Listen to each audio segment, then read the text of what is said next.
Hi, everyone. Thank you so much for joining us for CMC Uploaded March edition. Up next, we have a really cool seminar with you.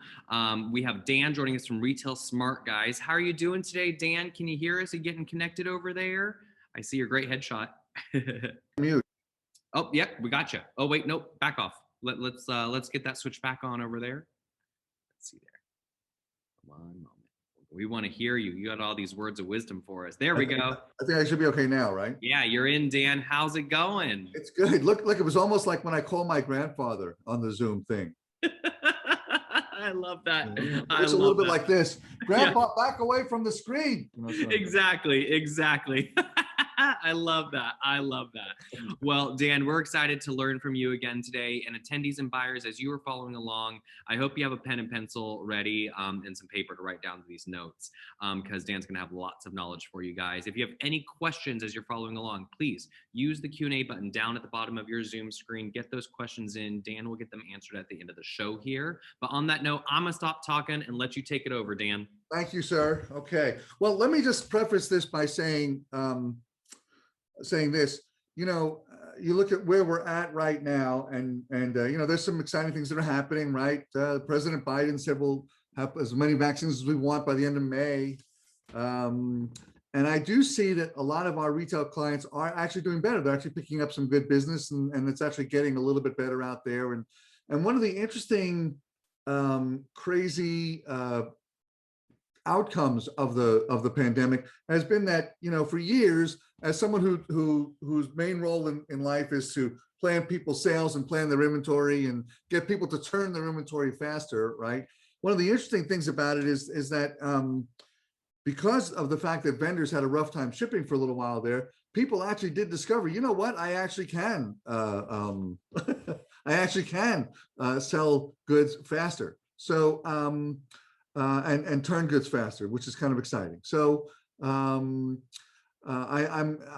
actually encouraged by that. And I think right now at this moment in history, one of the things that's super important is that right now, as we're still sort of like in mini shutdown mode, still sort of like fighting our way out of it, as retailers, you got to turn fast, but we also have to make sure that we're getting as much cash out of the business as we can, right? I mean, if there's anything, that's always been important, but it's even more important now.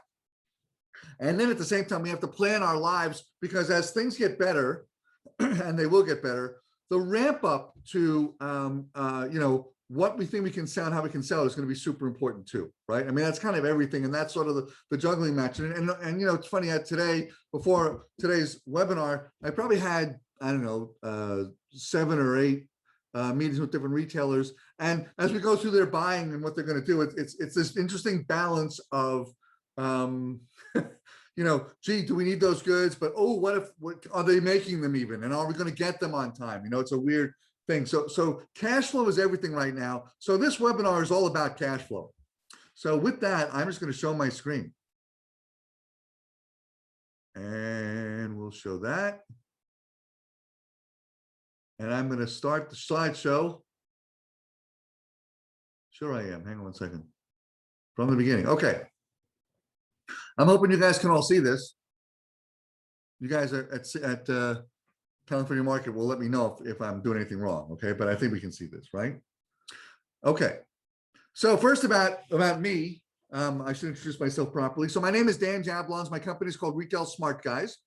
I personally have been in retail for a little over 40 years. I started when I was 17, so you can do the math.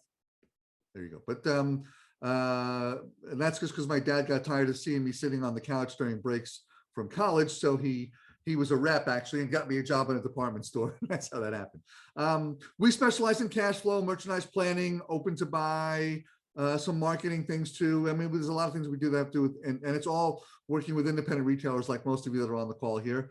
And yes, I have been on television. I'm here in Los Angeles, and I think it's Los Angeles law that 1 out of 3 people that live here have to say they're an actor. So to be in compliance, I did that. But as you can see the pictures there on the slide, I was on Curb Your Enthusiasm. I was Larry David's lawyer. And then recently I did a commercial for Facebook, and that's there. And actually this past week I was on To Tell the Truth.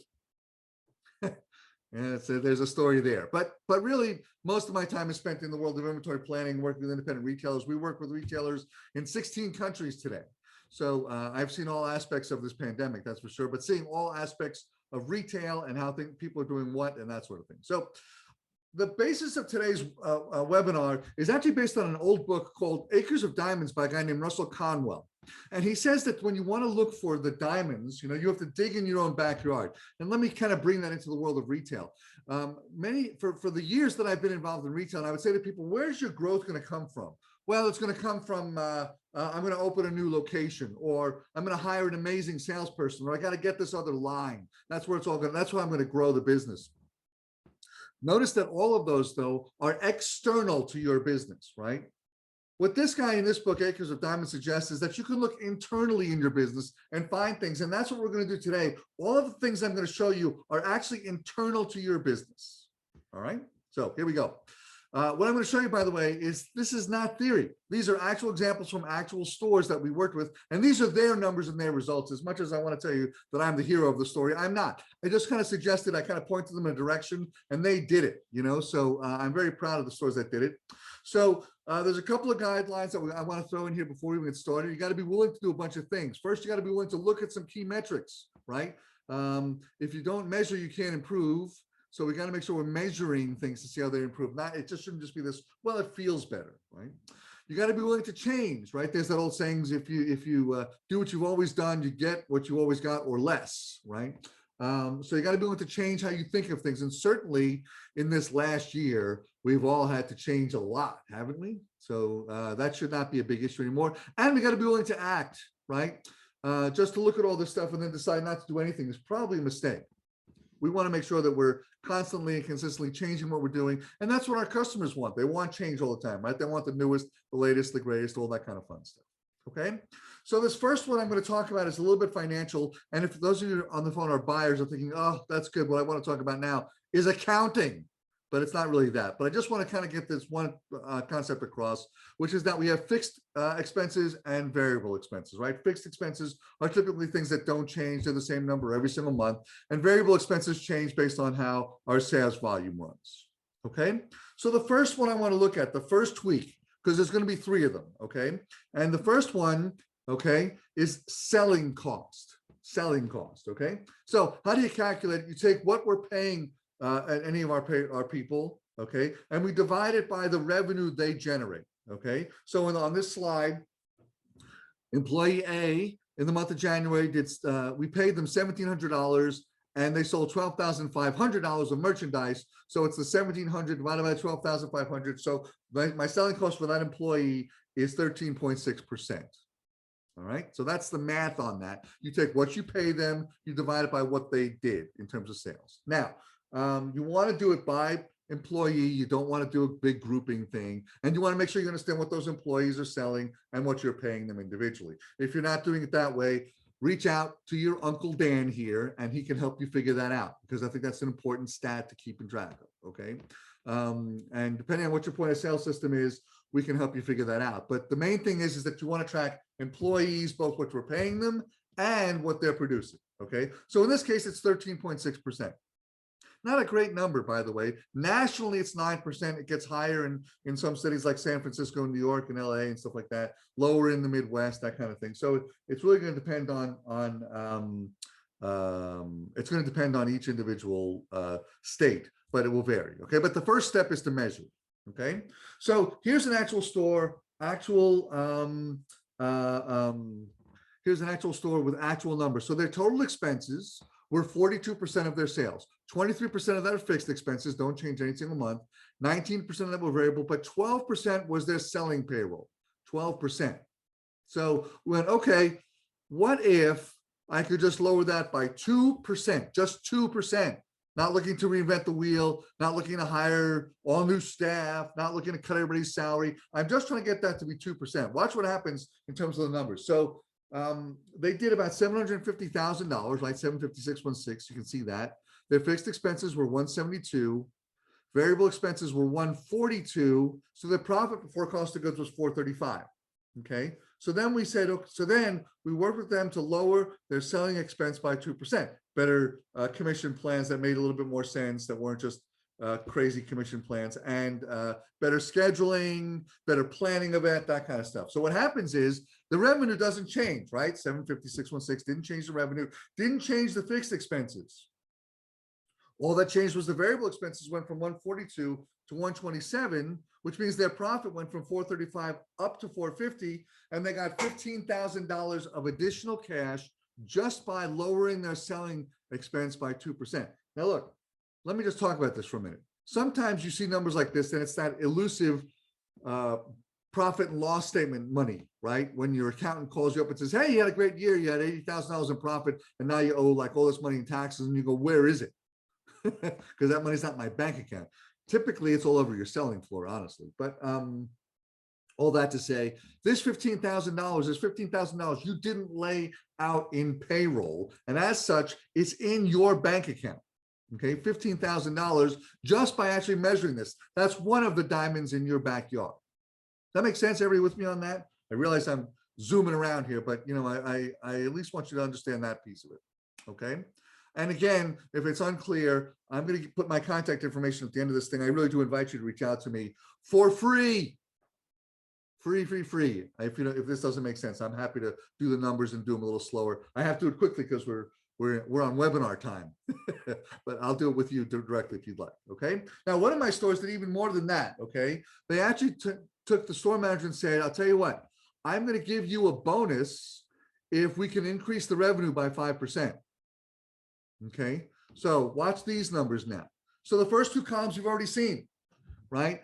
Current sales, but with a 10% decrease in the variable expenses. But then what if I got a 5% increase in revenue as a result, which frankly in this year ought to be a slam dunk. You're right. I mean, you know, we should see increases in revenue that go far beyond that. So if my revenue goes up a little bit, my fixed expenses are the same all the way across the page, right? 172, 493 in all three columns. Okay. My variable expenses now have gone up from 127 to 133 because I sold a little bit more. I had a 5% increase in sales. But even with that, with a 5% increase in revenue and a 2% decrease in variable expenses, it produces $46,000 in cash that falls to into your own pocket. Now, that's PPP money. That's EIDL money. That's grant money. But here's the thing. When the pandemic is over, that's money you can still make for yourself, even when this is all over. Okay. So how do you do this? You first start by figuring out what the payroll is and what each person's contributing to payroll. What is your selling expense? And then think about how to drop that by 2%. Okay. But there's some serious money to be made by doing that. That's some serious cash flow. And that's a lesson you learn not only now, okay, but even years from now as the pandemic is hopefully a big distant memory. Okay. All right. That was fun. Next is markdowns. So markdowns are one of your top three expenses, right? Payroll is a big one. Rent is a big one. And markdown, though, is typically a big one too for most independent retailers. Okay. And managing how you do your markdowns is going to be important. Okay, now watch the math on this one. So based on, you know, a normal 55% initial markup, a different store that was doing roughly the same volume for this webinar, I actually chose stores that were all doing roughly the same thing. Okay, so they were doing just under 750. Okay, their markdowns were 21%. We said, well, what if I could knock that down again by 2%? 2%. You can get the theme of this now, right? 2% reductions. So that means that my markdown money I spend goes from 157 down to 142. My gross profit goes from 45.5 to 46.5. I pick up a point in gross profit, and which means my cash generated goes from 341 to 348. I pick up about $7,500. Now, any of you on this call could easily turn to me and say, yeah, thanks, Dan, reduce the markdowns. Good tip. And I wouldn't blame you, right? Because we're always trying to do that. But, you know, the way you reduce markdowns, right, is you have to understand the cause of those markdowns. Where are they coming from, right? So I've listed a few of them here, but you can almost break them into two groups. One group is selling markdowns, the other one's buying markdowns. The selling markdowns are things like you put goods on the floor and your salespeople go, I don't even understand what this is. Insufficient product knowledge, or they don't like it. They don't understand why it's there, right? We haven't told them why it's important, why you bought it, why it's fashionable, why it should be there, okay? They haven't given you the feedback, right? You put these what you think are great goods on the floor and they get left in the dressing room 70% of the time, right? Because we have a sizing issue, right? Those are the selling markdowns, By the way, sidebar, as long as we're talking about selling, do you know what the number one reason is that people said they did not buy at a boutique? The number one reason they said they did not buy at a boutique. Want to know what the number one reason is? Abandonment in the dressing room. Interesting, right? The customers felt like they were abandoned at the dressing room. Just a little sidebar, a little fun note for you. Okay, so we talked about selling markdowns. Buying markdowns are most of what's on here, right? We bought the wrong goods. They came in late. I don't have a good classification structure to figure out what I should be buying. Too much, bad assortment, too wide or too narrow, too deep, not deep enough, bad color choices, etc. You know, there's all those things that can happen. Didn't react properly, didn't really use the reports out of my point of sale system to figure it out, okay? So once you start to understand the causes of the markdowns, you can start to mitigate why they're happening, right? But if you take nothing else away from today's webinar, if you take nothing else away from today's webinar, look at the last line that's in red on this slide. Every time you sell an extra item, you avoid a future markdown. If you could just get that one sentence implemented in your store, I'm going to make you money right then and there. Every time they sell an extra item, they avoid a future markdown. It's a good one, okay? But there you go. So just by reducing our markdowns by 2% in a store doing about $750,000, we picked up another $7,500 right there, okay? The last one is purchases, near and dear to my heart. So obviously, money you spend on inventory is your greatest expense. You spend more money on inventory than anything else in the store, more than rent, more than people, more than utilities, more than travel, more than anything else, right? We spend more money on inventory than anything else. So how we time it and how much we bring in and how we plan all that is critical to the security of the store, the future of the store, the profitability of the store, right? And small changes here can also have some big impacts too, okay? The key here, okay, is again, thinking about your purchases. So have this, do this with me, okay? Bust out your profit and loss statement when we get done with this one, and look at what your cost of goods were. And what if I could reduce those by 2%? What if I didn't buy as much as I did? What if I reduced last year's purchases by 2%? How much falls to the bottom line? Again, because it's checks you're not writing to vendors, right? Look at this example, a third store, again, kind of in that same range. They did a little more than 750, right? So we took their purchases from 55%, which was high, to 53%, which is still high, but better, okay? Which means that instead of spending $413,000 on purchases, they spent $398,000, which means they picked up again another $15,000 in revenue or cash that they didn't have to spend, okay? All right, well, you can't do that by just telling the vendor, okay, you know how you want to ship me a dozen, ship me 11. Like they just aren't going to do that, right? So this has to be done on a classification level. You got to break your store up into different department, class, subclass kind of thing. Classes that have some good demand need to be fed, right? In the last year, we certainly saw things like, you know, casual sweatpants, that kind of stuff. They needed to be fed. People wanted those things. A lot of you went out and bought a whole bunch of masks and sold masks, right? They need to be fed. Classes that are not growing need to be maintained. There were certain classes that just weren't going anywhere. We need to just maintain those, right? Then classes that were dropping need to be repaired and need to be cared for and figured out, are we going to fix them or not? Obviously, a lot of you guys did not sell a lot of like dressy footwear in the last year because nobody was going anywhere. But you know, now it's starting to ramp up the other way and we're going to have to repair and do those, okay? The thing is that you have to look at each of these on an individualized basis because you can't just make a sweeping cut. If you do it, you'll destroy the business. Plain out, simple. I can tell you, after all these years in retail, that happens that way. You've got to consider each classification its own business as you go through, okay? And making a knee-jerk reaction will butcher your business. I can promise you that, honest to God, okay? So it starts with a good sales forecast. Now, good sales forecasting is not last year plus or minus 5%. That's what a lot of you do right now, or you do it with your accountant and they go, okay, last year we did 750, this year we'll do 764. Why? Because I said so. Okay, that's not really how you do it. You have to forecast based on when things are currently trending, right? If I tried to forecast people's businesses now based on what happened last year, I would destroy them. We have to look at where things are trending right now. Where do we think they're going? Okay, good forecasts. So that means that it has to consider industry trends as well as just what do we think we're doing in our own store, right? Part of the benefit of what I do is that we work with the largest independent retail database on the planet.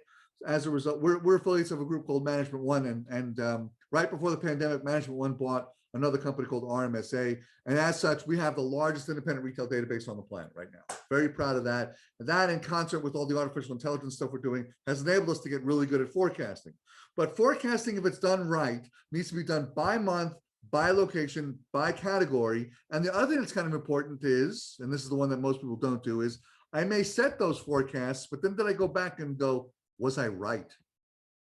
And if I wasn't right, why wasn't I right? Like, did I miss my plan? Not because the plan was bad, but because I didn't land the inventory to hit that plan, you know? Or was I just wrong?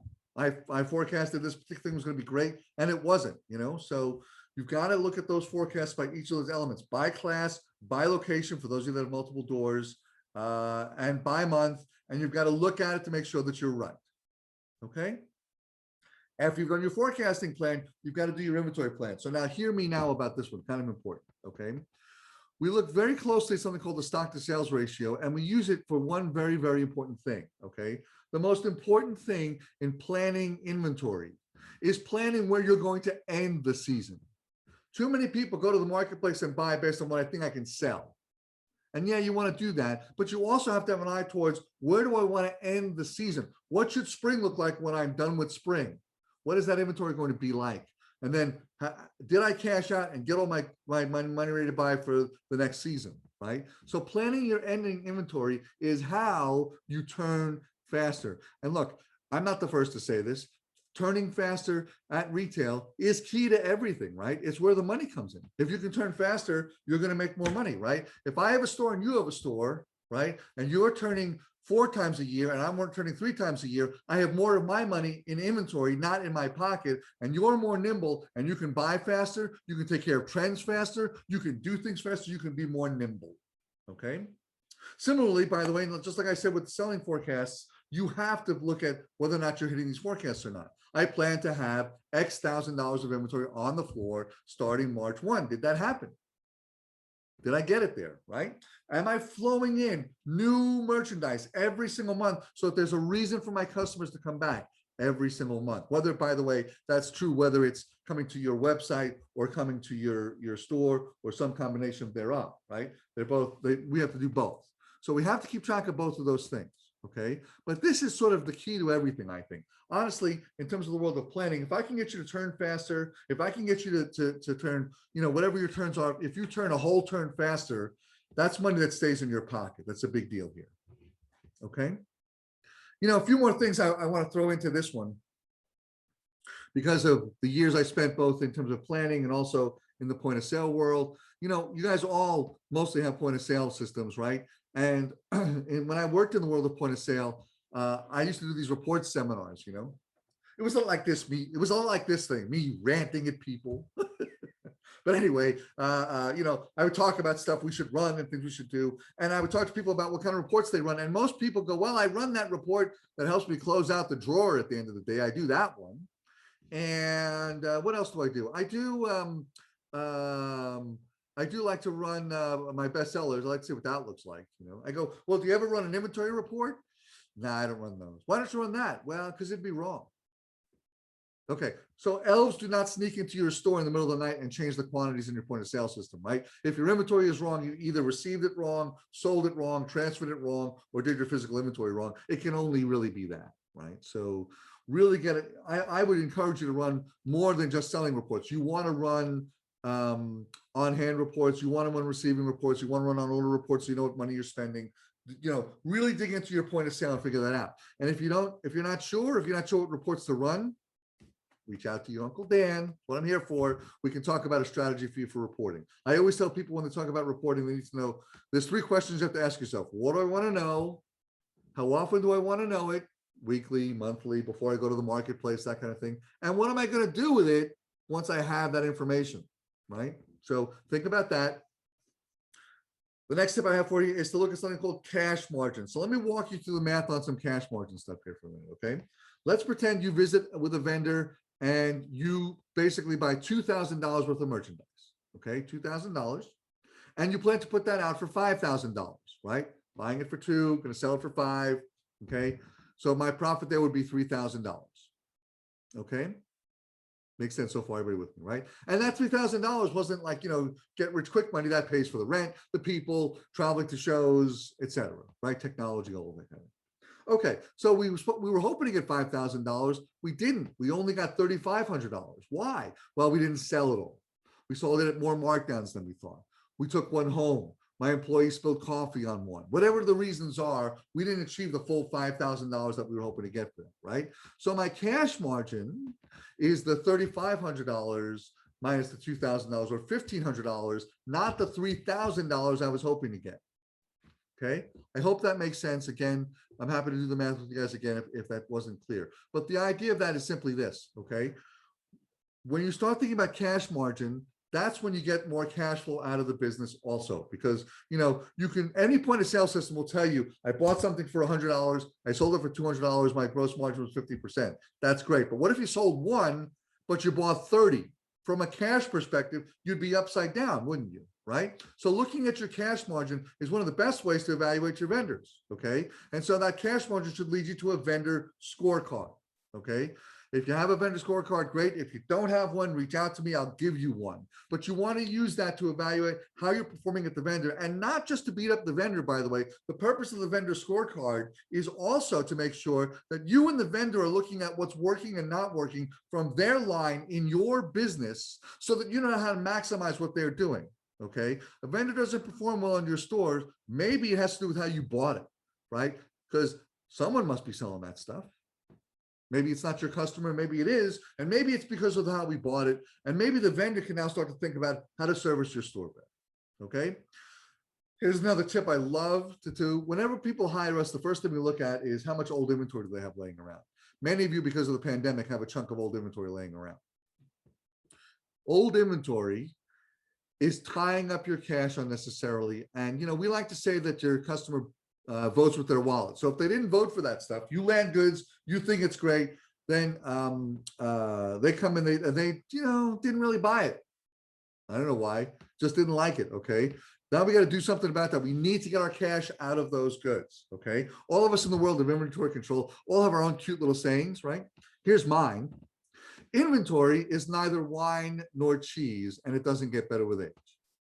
So use your point of sale system to identify goods that are older than 90 days, older than 120 days, and figure out what you're going to do to get out of that inventory. Okay. Now, you may notice as I've gone through all of these things, right, that everything I'm talking about has to do with inventory and turn and sales and a little bit of expenses, right? Expense control, while super important, especially as the pandemic hit us and then we just didn't have the revenue and that kind of stuff, right? While important and very important, it's not a long-term strategy for growth. Have you ever noticed this? If you go to a business publication and they talk about some company that's killing it now, doing really, really great, like Zoom, okay? When they talk to the people at the company to find out more about what's going on there, they never talk to the accountant who said, guess what? I reduced my shipping expense by 15%.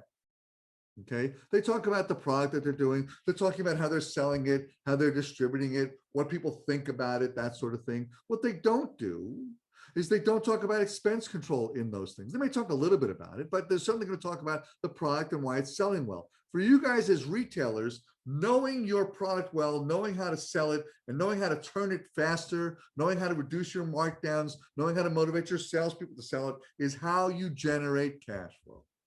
I can't make that point any stronger than that, okay? That's why the 3 tweaks in this webinar are so important to your survival now, while we're still fighting our way through the end of the pandemic, and will become equally more important as business gets better. I'm going to say mid-second quarter up into the second half of the year as we start to become free of this thing and people start to go out a little bit more and travel a little bit more and those kinds of things, okay? All right, so recapping the 3 tweaks. The first one we did was an improvement in selling costs, right? That got us $15,000. We reduced our markdowns by 2%. That got us another $7,500. And then we reduced our purchases by 2%. That got us another $15,000. So on a store doing about $750,000 a year, we picked up $37,600 just by doing these things in your own backyard without having to buy another thing. Okay, I really want that to resonate with you. Okay, This isn't going to come, your survival, your future survival is not going to come from any other place than learning how to do these three things and do them well. If you do these three things and do them well, the future of your store is guaranteed. I am a huge, huge, huge proponent of this. And not just because I want to say it loud in a webinar, it's because I have seen it in stores across this country and in other countries. I have seen it with people doing it during the pandemic and actually finding themselves more profitable in 2020 than they were in 2019. As crazy as that may sound, it is true. And you can do it too. Measure these three things. We're recording this webinar, so you'll get that. And certainly, I'm going to put my contact information up so you can have copies of the slides if you want. And you can reach out to me if you need some more coaching on this, and I'll coach you for free. Free. It's free. Doing it for free. So I'll get to that point in a minute. Okay. Now, I like to add these little quotes at the end because I think they're fun. I think they really kind of relate the whole thing. So this first one is from Benjamin Franklin. Yes, that Benjamin Franklin, the colonial days Benjamin Franklin. This is actually a part of the preface to the Farmer's Almanac. In the Farmer's Almanac, you're not going to believe this, okay? But in the Farmer's Almanac, the forward, the preface, is a story about all of these retailers. Is that crazy? But there it is in the Farmer's Almanac. It's all these retailers, and they've gathered in the square someplace. All right. And they're all there in their powdered wigs and stuff. And they're talking about how taxes are about to be raised. And like, oh my God, what are we going to do? The taxes are going to be raised. How are we going to get through this? We're going to pay more in taxes. How are we going to do it? And they're kind of, oh my God, I don't know what to do. And they finally turn to Father Abraham, the wise old guy, the guy the oldest guy there. And they go, Father Abraham, you've been around the longest. You have the most experience. We have all these taxes that we have to pay. How are we going to survive? And Father Abraham says this quote that's on the screen: we are taxed twice as much by our idleness, 3 times as much by our pride, and 4 times as much by our folly. What does that mean? So it's more expensive for us to do nothing. It's more expensive for us to just have pride in what we think we are and not really look at our own numbers, and 4 times more expensive just to sort of believe our own nonsense and not actually look and dig into these numbers, not look at your selling costs, not look at what your purchases are as a percentage of sales, not look at where your markdowns are coming from, right? That lesson's from the 1700s. It still is valid today as it was then. How crazy is that? Okay, that's one. The other one I like is this Peter Drucker quote, which is that all good ideas generate into work. If you like that $37,000 I was showing you a couple minutes ago, great, right? Sounds really great. It's going to degenerate now into the work of figuring it out. Sorry, there's just no other way around that. All right. Now, last thing before I open it up for questions here. Retail Smart Guys does 4 different things for you. We added a couple of new ones this year. That's why they say new over there. So the top left one is planning. If you need help with planning your sales or planning your inventory forecasting, we can do that for you. The next one there is bookkeeping. If you're used to using a virtual bookkeeper, or if you're not, and you still need someone to do your bookkeeping for you, we'll do bookkeeping for you at much less than what you're paying right now.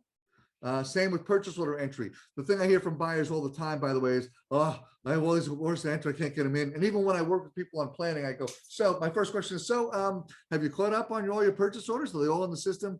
That sort of kind of thing. So we created a service by which no matter what point of sale system you're on, we can connect and help you into those purchase orders. And last one is social media posting. We have some retailers that just hate doing social media posting, so we'll do it for you. Okay, ask me about those. They are all at ridiculously low prices. I purposely put them below the market so that you could afford them, because I'm also talking about cash flow, and all these things that we're on here are ways to help you improve your cash flow. Okay, all right. Last thing before we jump into the questions here, for attending today's webinar and letting me rant at you this way at this great volume, I'm willing to give you a free hour with your Uncle Dan.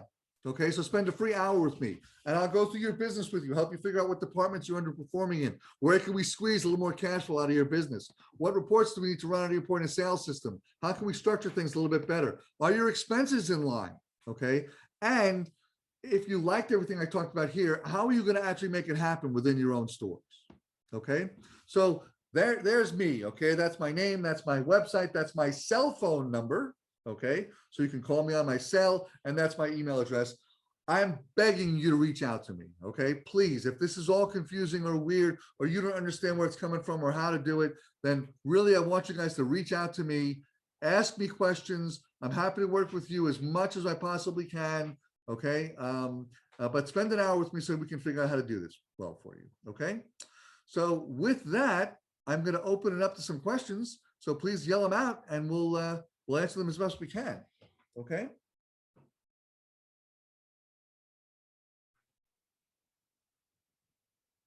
Jumping in here too. Dan, again, as always, I learned so many things with you. And today I just realized that I could be $37,000 richer. Yeah. That's I right. love that. I love that. I love that. Oh, look, there's some let's see. questions here. Let's grab Yes, those. yes, love it. I got it. Thanks. You're welcome. Okay. All right. Okay, so here's the first one. Are there any other options you recommend for getting old merchandise gone besides continuous markdown? Oh, am I glad you asked that question? I had almost like a little attack there. Did you see that? I almost had like a little seizure. All right. So here's the thing, okay? Markdowns right now are not driving sale. Okay, they're not driving sale because people don't seem to care about markdowns right now. They're more interested in how do I get more out of it, and what you're doing that's new and exciting and fun. Interesting thing about this, by the way, when you look at your open rate, if you for those of you that are using things like a Constant Contact or MailChimp or Klaviyo or any of those guys, right? The lowest open rate nationally is sale. The highest open rate for retailers is new. Okay, just a sidebar on that. So how do you get rid of inventory if you're not going to discount it right now? Well, to some degree, you're going to pack and hold it. To some degree, you're going to use some vendor scorecards to negotiate with your vendors about maybe trading you out. Okay. I think to some degree, you may have to sort of put like a little rack in the back of the store that just sort of says, here's the old best sellers, that kind of thing. I like to kind of go on a cadence where first I offer a spiff to my salespeople to get them to try to push some of that stuff. Okay. You may have to donate some of it. You may have to sort of trash some of it. Some people are selling it online, making like a little online outlet store for what they do that's separated from the store. I'm a big fan of that. It really depends on the character of the old inventory. How old is it really? And how much have you marked it down already? Okay. I might look at what your inventory is. So when you reach out to me to have your hour with me, let's talk about what you've got that's old and how we get you out of that. Okay. Someone else says we use a particular point of sale and hate it. What would you recommend? Okay. If you thought that politically things were crazy between Republicans and Democrats, or if you thought politically things were crazy between Apple and Android, or PC and Mac, okay, the point of sale system debate rages on and on and on. There are two questions you have to ask yourself about that, okay? So when you reach out to me to do that hour with me, we'll go through this, okay? But the first question is, what do you do operationally that is strange, okay? In other words, every point of sale vendor will show you the amazing grace and charm with which they can ring up a cash sale. That's not going to get us anywhere, right? What you want to know about are the weird things that you do. For example, some of you are buying from vendors that are on websites like Jor or New Order or Fair, right? Where they've got their stuff listed there. And you want to be able to integrate that into your point of sale. One of your questions for the point of sale companies is, can you do that? I've got a website. This is the technology it's on. Can you connect to that, right? I have a big special order business. How do you process that, right? I'm using an open to buy system. Are you connected to that, right? So you want to think about what you do operationally that's odd, starting from purchasing all the way through to return to vendor, okay? Operationally, what do you do that's not what they're expecting? And list all that out and ask them about that before they show you a single demo, all right? The second half of this is, if I had a magic report genie that could tell me anything I wanted about my business, what does that look like? And I'll tell you, I often tell people, do not go to your computer and figure that out unless you're really good at Excel and you can mock it up. But what you want to do is take up blank pieces of paper, okay, and draw what that report would look like, okay? Once you're armed with that, you'll know what to do in terms of point of sale. Do I have ones that I like? Yes. Am I going to say them during the webinar? No, that wouldn't necessarily be appropriate, but I am happy to talk to you about the ones you don't, that if you're not liking or that kind of thing. So there we go. Okay. So certainly reach out to me about that. All right. I answered that one. Okay. So a lot of questions about point of sale. Let me just say this, okay, before I go any further. Square is not a point of sale. It is what you sell if you're selling cookies at a kiosk in the mall. It is not a point of sale because it doesn't do a good job of measuring the inventory, right? The way you know if you've got a good inventory system, by the way, is does it measure what you've received and does it tell you how old your inventory is? Okay. So I have some ones out there. So, a lot of you guys are asking me those questions. And I think that you have to kind of go through that little process I just mentioned here in the beginning. Okay. Now, so I answered that one. I'm clicking on the ones I answered. Answered that one. Okay. What do I recommend to new retail brands just starting out? Here's what I recommend. In the very beginning, you open your store and it's like, oh, there's it's very exciting when you open the store, right? And people come and your friends come and all that happens and it's all really good. Okay. So when that's over,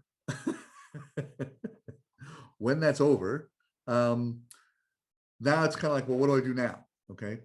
So what I recommend for you guys is this: whenever you start to feel like, gosh, what's happening? It's scary out there. I'm not seeing the kind of volume I want to see, that kind of stuff. The answer is always to promote something new in some way.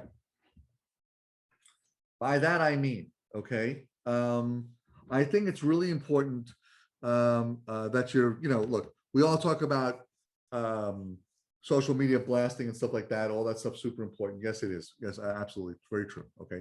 All that to say, the number one driver of sales at retail, by the way, is email marketing. So for those of you guys that are new, and even for those of you guys that are not new, continue to collect email addresses. Okay.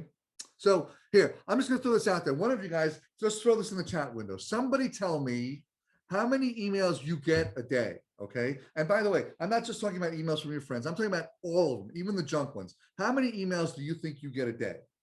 Okay. Someone just pop it into the question and answer thing. I'll take the first one that comes up. Okay. So someone who did not want to give their name says 40. This person gets 40 emails a day. Okay. They get 40 emails a day. They get 280 a week. Okay. And they get what? 280 a week. So they get like 1,100 emails a month. Okay. If I only email them 3 times in the month, I get a 3 divided by 1120 chance of getting their attention. Right? May not work. Okay. In the time that we've been on this webinar, Nordstrom's has probably emailed me 5 times.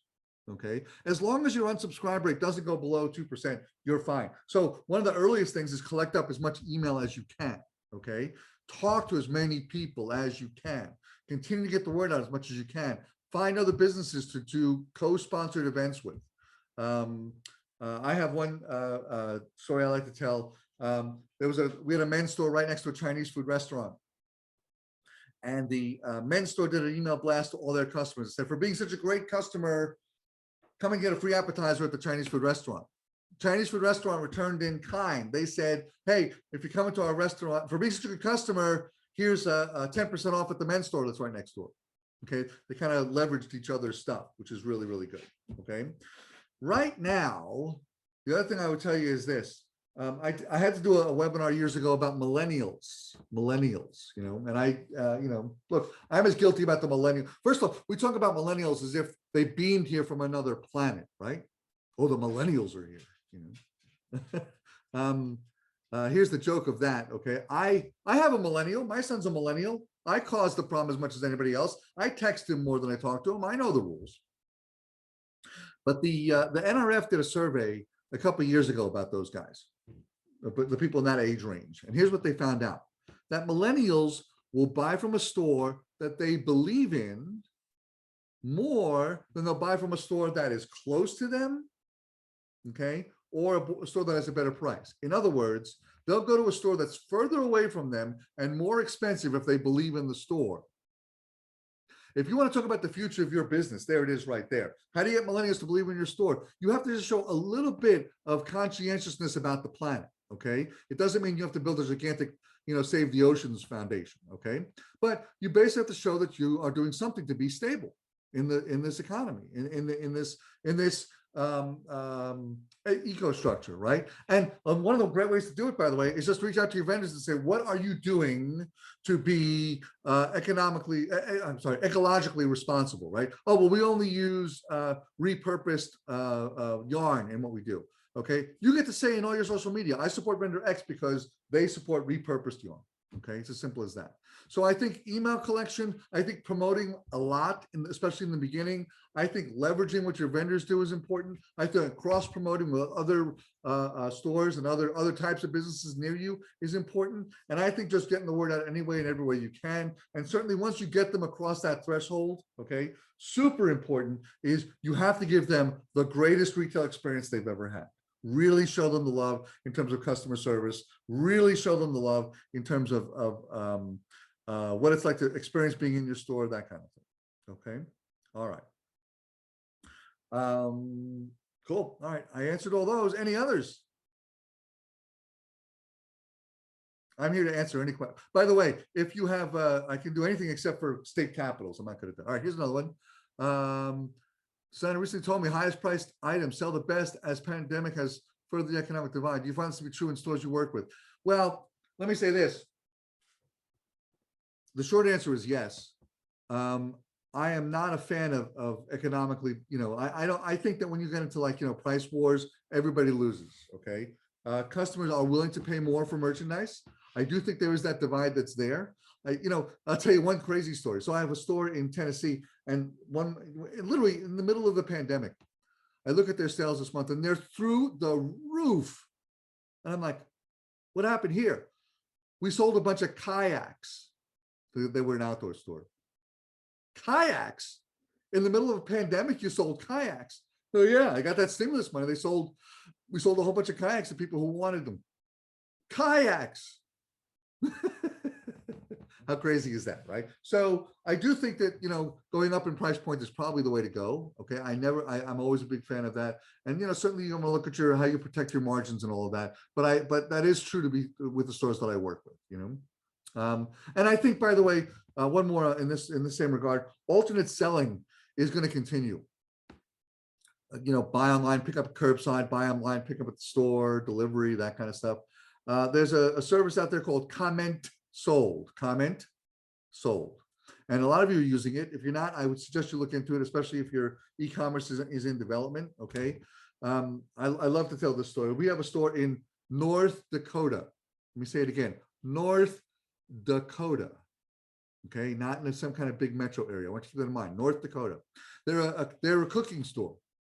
Okay. Gadgets for the kitchen and stuff like that. They did an online event for 3 days. 3-day online event. Okay. Friday, Saturday, Sunday.